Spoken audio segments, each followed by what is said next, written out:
Welcome back to Industry Conversation. My guest today is the Managing Director and CEO of All Seasons Zenith, Mr. Uwem Afanide. I hope I got the name right, sir. Yes, you did. Glad to have you join us on the program. Fantastic. Great to be here. All right, great. All right, so let's start with your assessment of the macro and micro economic situations of the country. How do you think, I know there have been a lot of reforms aimed at tackling the headwinds. How do you assess the economic situation? A very interesting question. Two fundamentals that stand out in terms of macro, I will say, are the forex deregulation, number one, and the subsidy removal. Those are the two key standouts in terms of the macro environment and what is currently happening in the country. Its impacts have been much. I would say quite much. Forex deregulation has, I think it came at the right time, although its implication has been far more reaching than a lot of people expected. The government was trying to make sure that they unify, forex unification, unify both the official and the parallel market rates. And that has caused a lot of downside and upside. We have a situation now where you have seemingly unified rates, but the impact on businesses has been huge. I'm sure you would have read over the last couple of months where a lot of companies posted huge losses due to forex deregulation. But the good thing is that I think we are getting to the point of unification. In terms of subsidy removal, the impact of that has been huge on businesses, on individuals, on disposable income. It's been far reaching. Businesses have to define how they want to operate. You have to watch your OPEX on a daily, monthly basis. You have to just change your modus operandi, how you run on a day-to-day basis.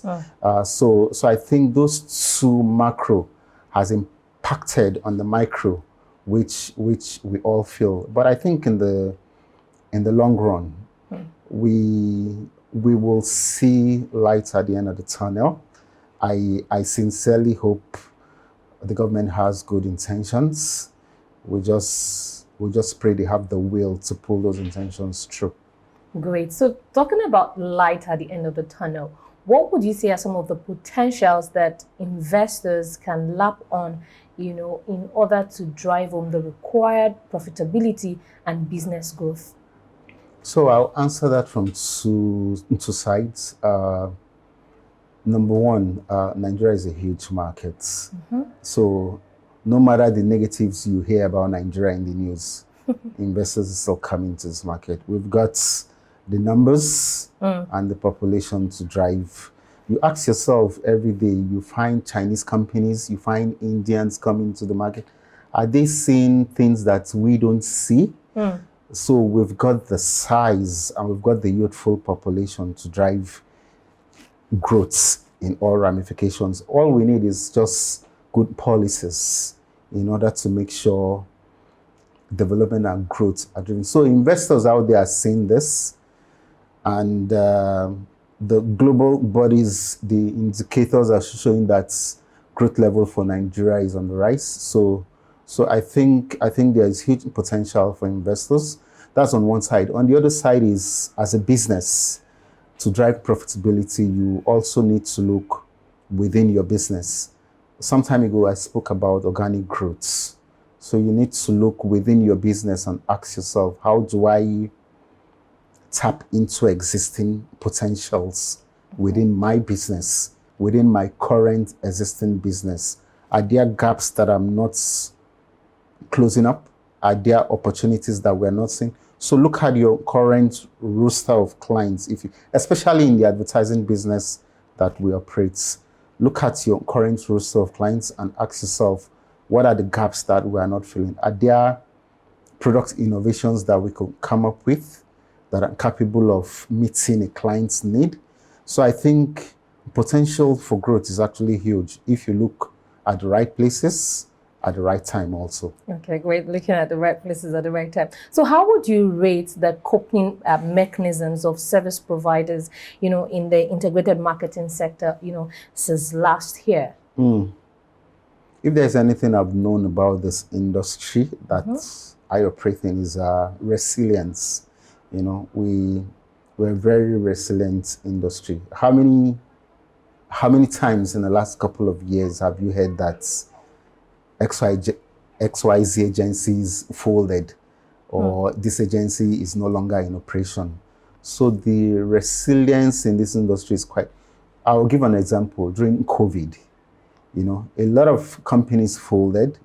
A lot of people expected most advertising agencies to fold. But look at us today.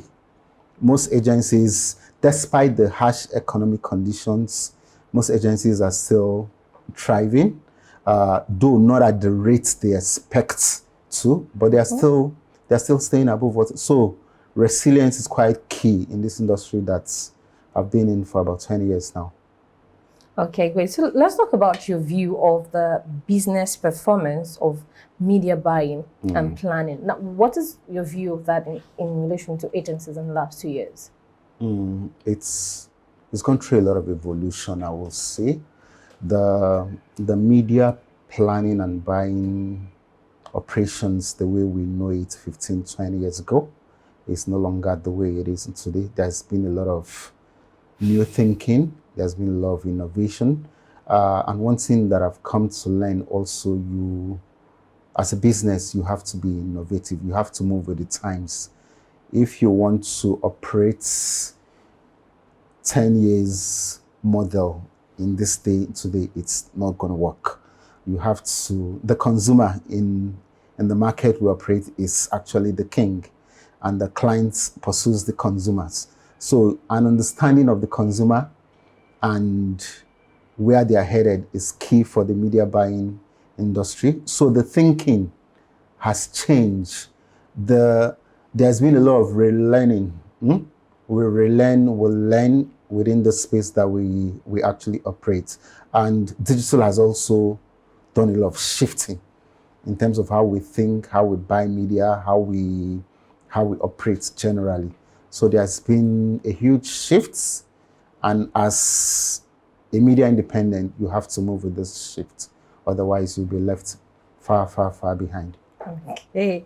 I certainly don't want to be left far behind. You don't want to. I don't want to. Okay, so let's talk about media advertising and the ad spend. Do you think that media advertising attained and attracted the appropriate or reasonable ad spend last year, considering that we had the 2023 general elections? That's quite interesting. There was spend.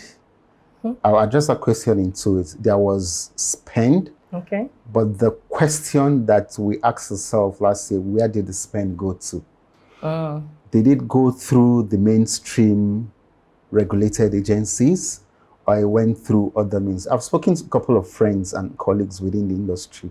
A lot of mainstream agencies, the spending go through them.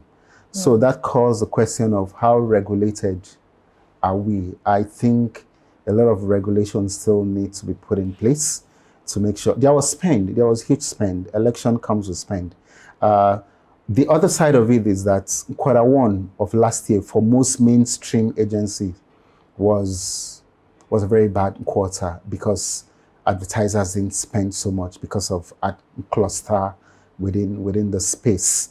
And if the main advertisers are not spending and politicians are spending, and this spend doesn't come through mainstream agency, so that's begs the question of where did the spend go to? So Q1 last year was not too good for most agencies, despite the fact there was political money that went through the system, but it didn't go through the regular mainstream. Oh, that's quite sad. Okay, so still talking about ad spend. Now, what percentage would you say is the growth, that you would attribute to media advertising last year? And do you think, or do you emphasize commensurate growth in the media ad spend this year? Sure. Last year's globally ad spend was about the growth rate was about 4.48%, according to global sources. And in this market, Nigeria wasn't, I'll use my agency as a benchmark, although it was a tough year for most agencies, but I think there was a bit of negligible growth. In this market, I think the growth was between 6 and 10% for most agencies, using my agency as a benchmark. Globally, it was 4.4%. Into this year, there will be growth. There are a lot of activities lined up for this year that will enable that growth. You've got globally, it's between 6 and 8.8% growth that is expected, and I think that will also reflect down in this market, where I expect our growth rate is usually a bit slightly higher than the global growth rates. I expect growth to be between 10 and 15% in this market. What is driving that, or what are the factors that will drive that?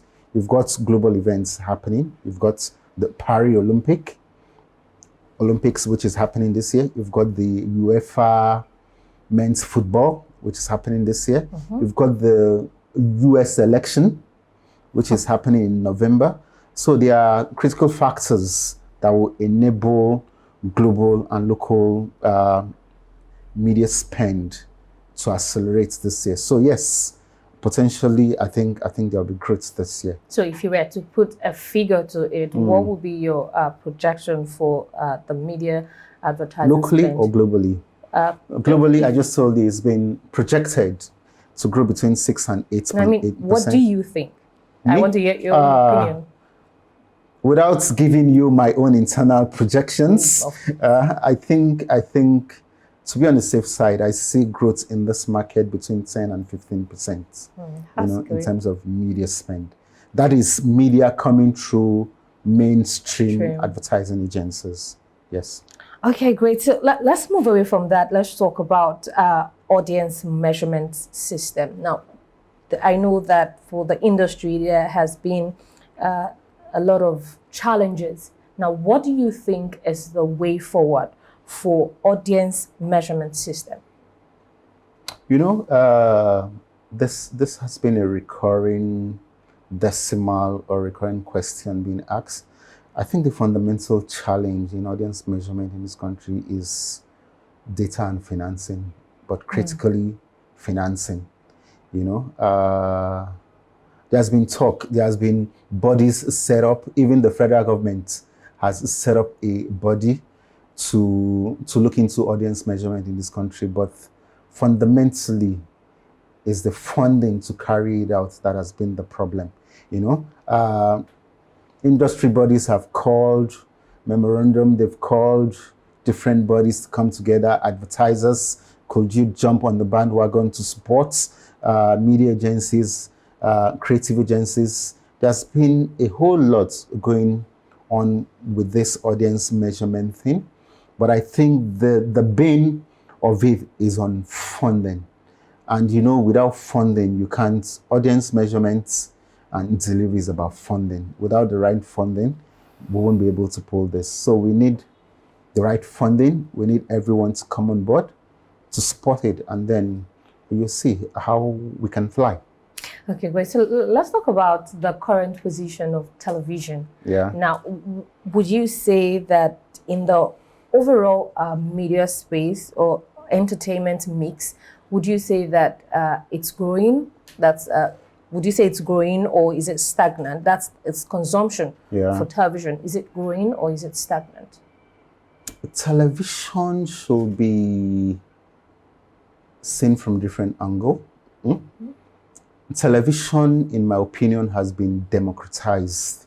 TV, the way you know it, is no longer the way TV is these days. You've got linear TV, which is what you and I know, your day-to-day terrestrial TV. You've got cable TV. you've got VOD, video on stream, video on demand rather. You've got digital TV. So television has been democratized. So the question is which TV is growing and which is not growing. But irrespective of that, Nigeria is a critical TV market. And when I say TV market, is a TV market, both linear and cable. So TV is not generally declining, but you ask yourself, which of these TV platforms is actually growing? Video on demand is growing, which is streaming. Digital TV, Facebook, YouTube on the growth.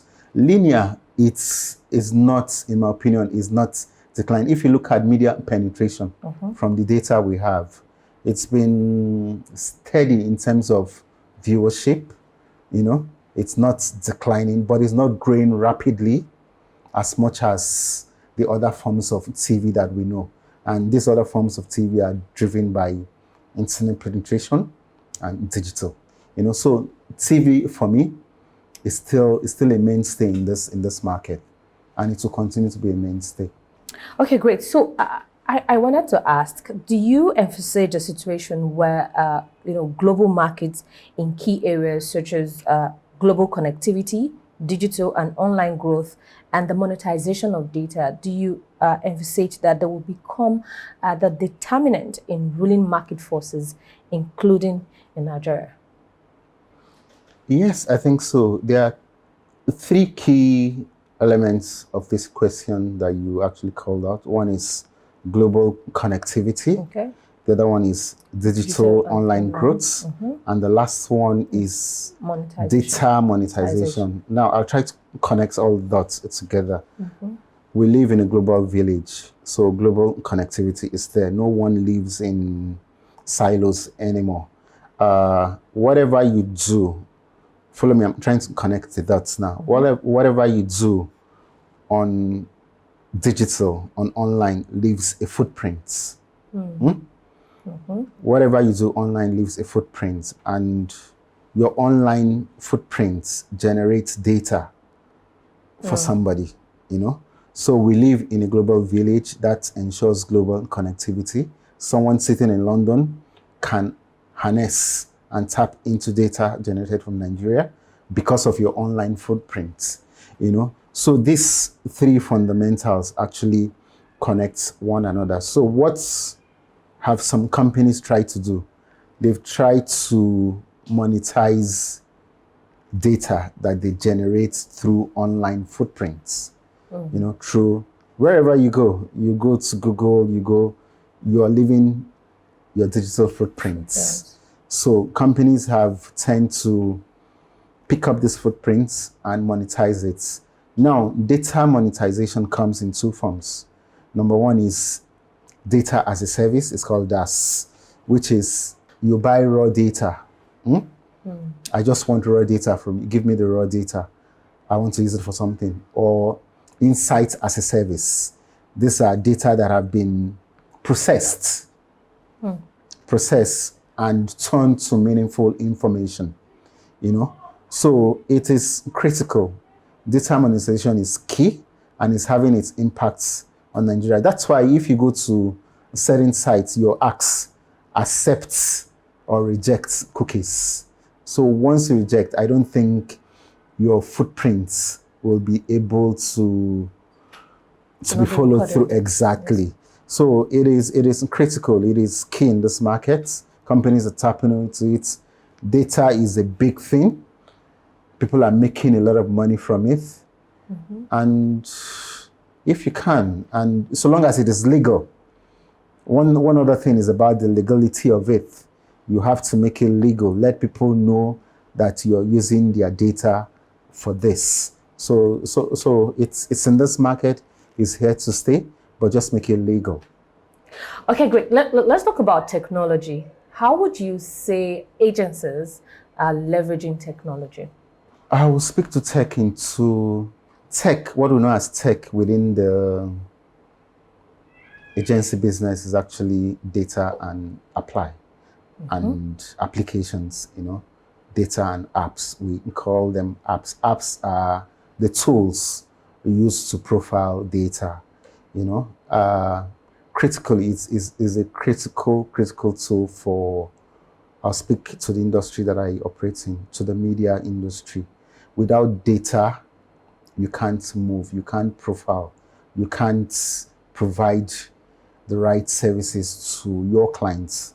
So data is key, and applications, which are tools, are key. So these two form the basis of what we know as technology in the media space or in the advertising space.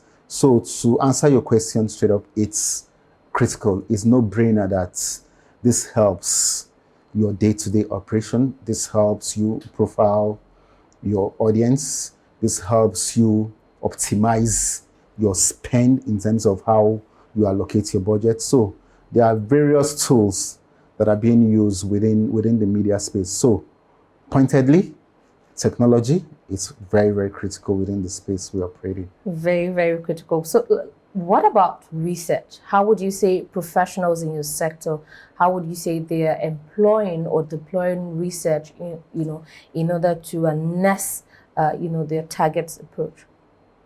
The essence of research is to gather data, and data helps you to process information and arrive at good insights, and insights helps you plan, develop better strategy and helps you plan. So research is key.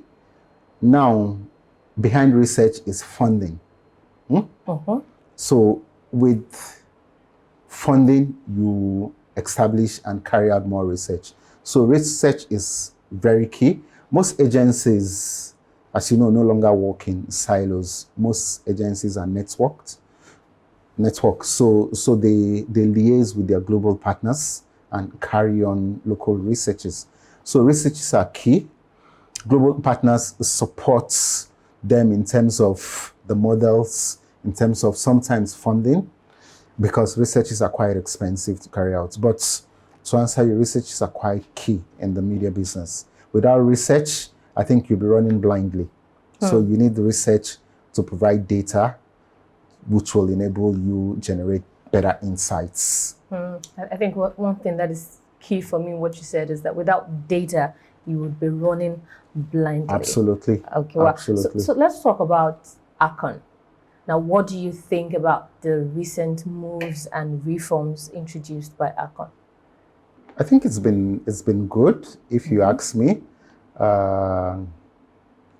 It's been quite good. The way we used to operate before is changing. People work with a sense of being watched by Big Brother, what they do. You no longer operate the way you used to. But they still have a lot to do. There are areas that are still a bit unclear. They recently went into digital vetting. Okay. Vetting, and I think it's a bit unclear. I've had one or two cases where clarity is not sure. What are we vetting? What are you? But overall, I think they've done a good job. As I said, you operate in this market with a sense of someone is watching what you do, and you have to do things the right way. And it cuts across the entire ecosystem, not just the media agencies or the creative advertising agencies. It cuts across even clients, even outdoor businesses, how we operate generally. So I think they've done a very good job, to be honest. They just need to clarify gray areas so everybody will be on the same page. Okay, great. You mentioned clarity. Now, in terms of its published vetting rates, what's your view about? It speaks to integrity, openness, So when everybody gets to know what is being charged, so an agency cannot bill a client an amount that is not being charged. So everybody gets to see what is being charged. If Akon say they are charging you 500,000 for penalty, everybody gets to see it. If they are charging you 50,000 for acceleration, 8 hours acceleration, or whatever the number is, everybody gets to see it. So it's good. It shows openness. It shows Akon is running with a sense of integrity, and I think it makes a whole lot of sense for the overall industry. Oh, wow. So it's good. It's a good thing they published the vetting rates. The veteran, good. Okay, so let's talk about All Seasons Zenith. Yeah. Now, tell us about some of the incredible product portfolios that your company run. First of all, we've been in the business for quite a while, as you know. We've learned, we've relent, we are quite dynamic, and on a day-to-day basis, we regenerate ourselves. We have a potpourri of products which enable us, maximize our output to our clients. We've got prediction, which is a tool that helps you predict sales based on your advertising expenditure. We've got Growth OS, which is a potpourri of all our tools together. So we've got an array of tools, and by virtue of the fact that we are a global company, not just local, we also tap into our global hub, where you have so many tools. And again, those tools, it goes back to data. Those tools on its own are just tools. They ride on data. Those tools are backed or run by data. So most of the data that's run those tools are locally sourced data. So the tools are there. You just need local data to amplify those tools. So yes, we've got a potpourri of them in this market. And as we go on, before the year runs out into next year, you'll see all and many others that will come up with in this market. Okay, so let's talk about some of the principles, some of the founding principles of All Seasons Zenith. What are some of the ethos and founding principles of your agency? Basically, we are known as the ROI agency. Oh, wow. Now, ROI in the marketing terms is known as return on investment. Okay. But within the context and confines of Zenith, it's been profiled even further. So we've got return on imaginations, how you think, a return on insights, and return on individuals. So putting all this together leads to you ensuring that the clients get the return on their investment. So our people is very critical to us. The way they think and imagine is very critical. And the insights that we generate is very, very critical and important to the way we deliver services and value to our clients. So putting all this together over the years, we believe we are on a very solid foundation on giving clients the best return on investments in this market, and not just this market, globally. That's why we are known as the Return on Investment Agency. Okay, great. So as we ramp up, our viewers would like to know, who is Uwem Afanide? Interesting question. How do I begin to define myself? I'm just a cheerful, merry-go-round guy. I've been in this industry for quite some time, Interestingly, I entered the industry as a research executive. Wow. I entered as a research intern, so I was doing a lot of research, and from a research executive, I've grown. I went into media strategy and planning. From strategy, I went to Ghana. I was in Ghana for some time. I worked in Ghana markets. I came back to Nigeria, and I've been in management ever since. And management has been an interesting role, getting people to do things, managing people, managing process, and managing bottom line. So it's been interesting. So that's me. I've been in industry for a while. and it's an industry that I love very much. And I don't know how long I'm still going to be in the industry, but while I'm here, I'll have maximum fun. Great. Okay, so tell us, what would you say are some of the, would I say principles, or what would you say has kept you going all along and has, made you to record, the amazing growth you have in your career trajectory? Well, I think it's the joy of having a client send you a mail saying thank you for helping them do this. I think that is fulfilling, quite fulfilling in this industry, or going through an appraisal section with the clients and getting positive feedback. I think for me, that is the adrenaline that makes you wake up in the morning and want to do more, So for me, it is critical client satisfaction. It's why we are in this business. And by the time that satisfaction starts going down, then we know that we're almost done in the business. So for me, that keeps me up in the morning and keeps me going, knowing that you're doing something that results in something, you're adding value to something. Adding value. Okay, so just before I let you go, tell us one industry mantra that you've always held close to your heart.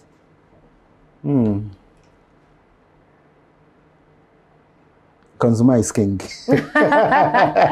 It's not industry, it's a maxim mantra. Okay. In the business we actually operate, it's about the consumer.